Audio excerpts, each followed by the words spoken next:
Vous êtes responsable Citroën Héritage et vous êtes en ce moment présent sur le salon Rétromobile pour la 38e édition. Vous pouvez nous présenter en quelques mots tout ce que vous présentez sur le stand ? Oui, bonjour, bienvenue à Rétromobile. Oui, comme d'habitude, nous sommes présents sur ce beau salon et cette année, nous avons choisi le thème des cabriolets découvrables. Alors, on colle à l'actualité avec le lancement de DS3 Cabrio, mais ça nous permet aussi de revenir sur l'histoire de la marque et les nombreuses versions cabriolets découvrables qui ont jalonné l'histoire de la marque. Sur l'IA Citroën Héritage, et vous accueillez également sur le stand d'autres clubs.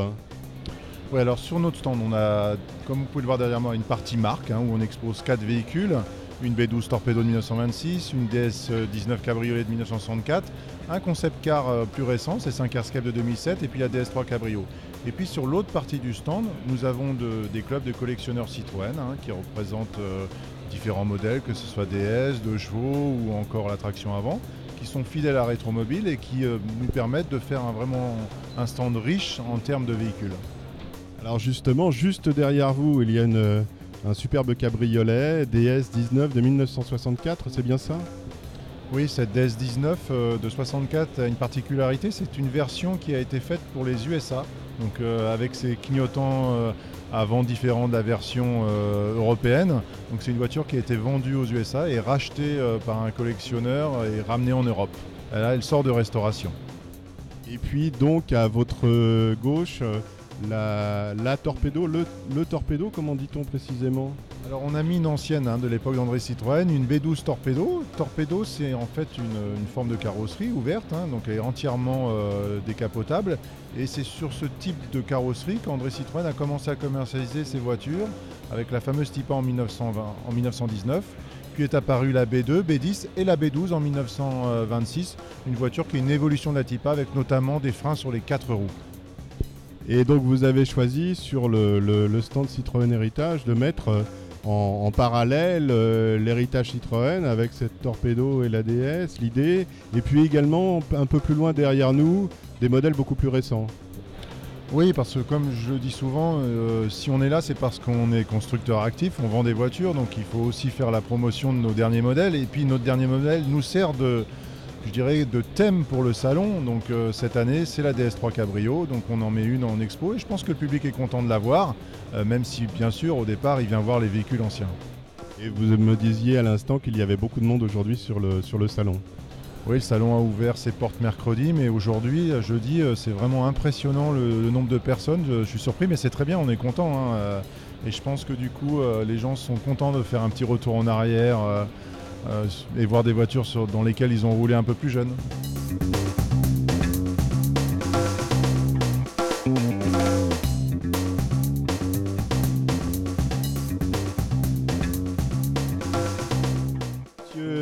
Auger, nous sommes sur le stand Peugeot, l'aventure Peugeot, dont vous êtes un des représentants de cette association. Est-ce que vous pouvez nous présenter en quelques mots tout ce qu'on peut trouver sur ces 700 mètres carrés de stand ?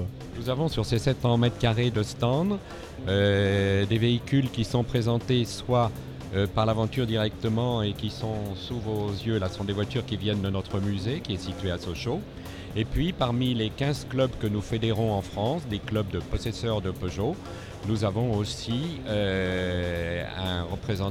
une représentation des différentes familles de voitures, en ayant mis cette année l'accent sur 2 choses. D'abord, les coupés, puisque Peugeot est réputé pour avoir pratiquement toujours fait des coupés dans sa gamme.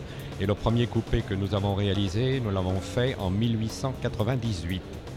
Et puis, il ne fallait pas manquer de célébrer le 30e anniversaire du sacré numéro de la 205. Donc nous avons ici 2 exemplaires de la 205. Juste devant nous. Une GTI, qui est maintenant devenue un véhicule mythique, qui est un véhicule qui rentre en collection puisque le critère maintenant c'est d'avoir plus de 30 ans, donc c'est l'anniversaire. Et puis une 205 Roland Garros pour être en osmose avec les organisateurs de son salon qui célèbrent l'aviateur Roland Garros et la première traversée de la Méditerranée avec son avion. Alors tout près de nous, nous avons aussi un coupé 301D de 1936. Oui, alors ceci c'est ce qu'on peut appeler un vrai coupé, puisque à l'origine un coupé c'est une voiture qui a 2 portes et 2 glaces. Et souvent, après la guerre, la Deuxième Guerre bien sûr, on a appelé coupé des véhicules dont on coupés alors que c'était des coachs, c'est-à-dire qu'ils avaient 2 portes, mais 2 glaces de chaque côté. On pourra en voir un exemple tout à l'heure sur une voiture de 1935. Merci de ces précisions. Et puis on peut voir également à notre gauche un magnifique exemplaire de couleur crème à moitié décapoté. Vous pouvez nous en parler également? Alors ça, c'est un coupé transformable électrique. C'est la première voiture de série au monde où le toit s'escamote dans la partie arrière. Dans la grande tradition des automobiles Peugeot. Merci beaucoup, monsieur Auger. Monsieur Porton, bonjour. Vous êtes le responsable du patrimoine Renault Classique. Nous sommes sur le stand Renault au salon Rétromobile. Vous pouvez nous présenter votre stand et je vois que c'est marqué des hommes de passion Renault. Dites-nous, vous pouvez nous en dire un peu plus, hein? Oui, on est présent sur Rétromobile avec une double thématique, des hommes de passion et des véhicules extraordinaires. Alors des hommes de passion parce que cette année, Rétromobile est l'occasion pour nous de lancer la Fédération française des clubs Renault et Alpine. C'est un projet sur lequel on travaille depuis 2 ans avec les clubs et il s'agit de regrouper nos forces. Il ne s'agit pas du tout d'encarter les clubs, mais vraiment de leur permettre, de leur mettre à disposition une structure souple, légère, respectueuse de l'existant et dans laquelle ils vont pouvoir se regrouper pour avoir des actions plus fortes et une meilleure communication entre le constructeur et les passionnés. Donc ça c'est la première thématique qui est sur le stand, qui est visible sur le stand. La deuxième thématique c'est 115 ans de véhicules extraordinaires. Renault fête 115 ans d'existence et on a voulu illustrer ça à travers 15 véhicules extraordinaires. Alors qu'est-ce que ça veut dire?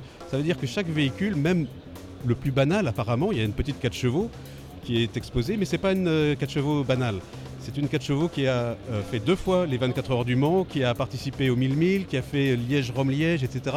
C'est une vraie bête de course en aluminium avec un moteur gonflé et des performances tout à fait remarquables. Et chacun des 15 véhicules exposés a une histoire particulière de ce type-là. Donc nous sommes entourés effectivement de véhicules absolument sensationnels. Je vois derrière, bien entendu, on la reconnaîtrait entre toutes, une Alpine Renault, un numéro 18. Oui, alors ce numéro 18, là aussi, il est tout à fait particulier. C'est le numéro que portait la voiture de Jean-Claude Andruet et Biche au Monte-Carlo 1973, qu'elles ont remporté. C'est l'année où Alpine a remporté le premier titre de champion du monde des rallyes. Et il y a quelques jours, Jean-Claude a repris le volant, avec Biche à ses côtés, a repris le volant de cette voiture au Monte-Carlo historique. Et ils sont arrivés 24e sur 330, ce qui est pas mal parce que Jean-Claude n'est pas du tout un spécialiste de la régularité, c'est une nouvelle discipline qu'il découvrait et il est parti très très loin dans le classement et il a fait une remontée exceptionnelle. Et alors, il n'y a pas que des voitures de course, il y a derrière, tout au fond, là, un camion. Alors on le surnomme le 6 roues, c'est un type MH de 1924.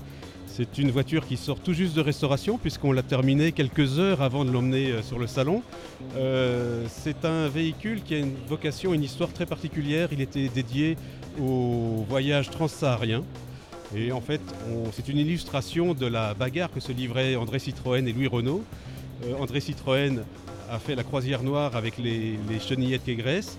Et quelques mois après, Louis Renault arrive avec une solution qui lui semblait plus intéressante sur un plan technique, moins compliqué, plus rapide. Les voitures roulent 2 fois plus vite que les chenillettes Kégresse.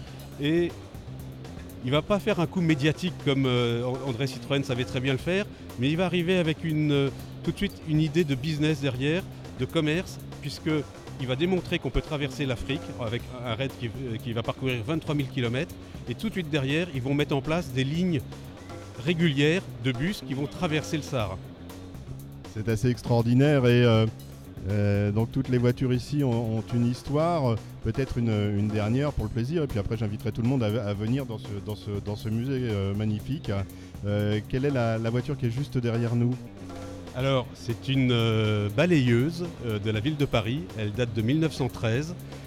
Renault a proposé des véhicules utilitaires dès 1900 et en 1913 il avait une gamme complète de véhicules environnementaux, on dirait aujourd'hui, avec des bennes à ordures, des choses comme ça. Et cette balayeuse, tout à fait exceptionnelle, avec un système qu'on va trouver encore pendant des dizaines d'années de rouleaux derrière le véhicule, qui va ramasser non pas les sacs poubelles, les sacs plastiques qui n'existaient pas encore, mais surtout le crottin de cheval, puisqu'il y avait encore beaucoup de chevaux dans les rues de Paris.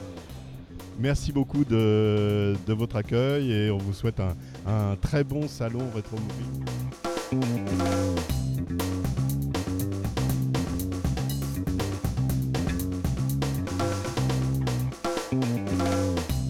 Thierry Dubois, bonjour.